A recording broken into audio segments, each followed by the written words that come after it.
नमस्कार, ये आकाशवाणी चंडीगढ़ है। अब आप रतिका से प्रादेशिक समाचार सुनिए। प्रधानमंत्री नरेंद्र मोदी ने कहा है कि भारतीय नागरिक सुरक्षा संहिता 2023, भारतीय न्याय संहिता 2023 और भारतीय साक्ष्य अधिनियम 2023 का पारित होना भारत के इतिहास में ऐतिहासिक क्षण है। एक सोशल मीडिया पोस्ट में श्री मोदी ने कहा कि ये विधेयक औपनिवेशिक काल के कानूनों की समाप्ति और जन सेवा एवं कल्याण के नए युग की शुरुआत के प्रतीक है। प्रधानमंत्री ने कहा कि ये परिवर्तनकारी विधेयक सुधार के प्रति भारत की प्रतिबद्धता का प्रमाण है और ये हमारी कानूनी, पुलिस की कार्यशैली और जांच प्रणालियों को प्रौद्योगिकी और फोरेंसिक विज्ञान पर केंद्रित कर आधुनिक युग में लाते हैं। उन्होंने कहा कि ये विधेयक गरीबों, हाशिए पर खड़े लोगों और समाज के कमजोर वर्गों के लिए और अधिक सुरक्षा सुनिश्चित करते हैं। विश्व स्वास्थ्य संगठन WHO ने कोविड-19 के नए स्वरूप JN.1 के तेजी से फैलने के कारण इसे वेरिएंट ऑफ इंटरेस्ट की श्रेणी में रखा है। स्वास्थ्य संगठन ने कहा कि कोरोना के इस नए स्वरूप से फिलहाल लोगों को कोई खतरा नहीं है और मौजूदा टीके इससे सुरक्षा प्रदान करेंगे।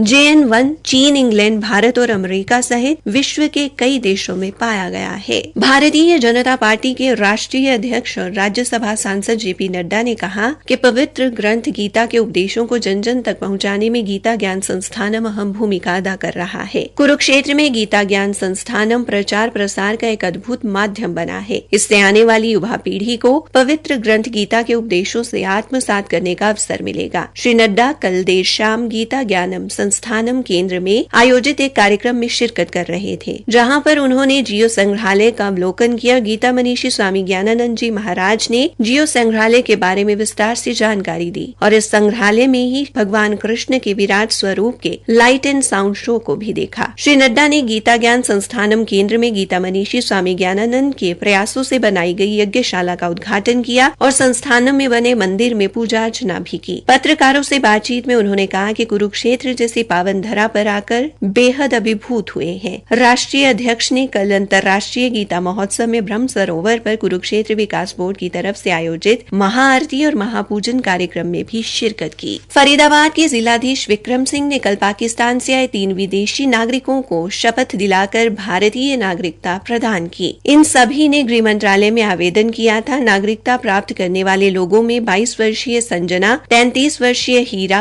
तथा 50 वर्षीय दसरीत कौर शामिल हैं। जननायक जनता पार्टी के राष्ट्रीय अध्यक्ष डॉक्टर अजय सिंह चौटाला ने देश की संसद में उपराष्ट्रपति के गरिमामयी पद पर बैठे राज्यसभा के सभापति जगदीप धनखड़ का उपहास उड़ाने के मामले की कड़ी निंदा करते हुए संबंधित सांसद से माफी मांगने की मांग की है। वे कल सिरसा में मीडिया कर्मियों से बातचीत कर रहे थे। डॉक्टर चौटाला ने कहा कि जो लोग संवैधानिक गरिमामयी पदों पर बैठकर उपहास का काम करते हैं, देश की जनता उनसे क्या अपेक्षा करेगी। श्री चौटाला ने कहा कि ऐसे आचरण वाले सांसदों को इसके गंभीर परिणाम भुगतने पड़ेंगे।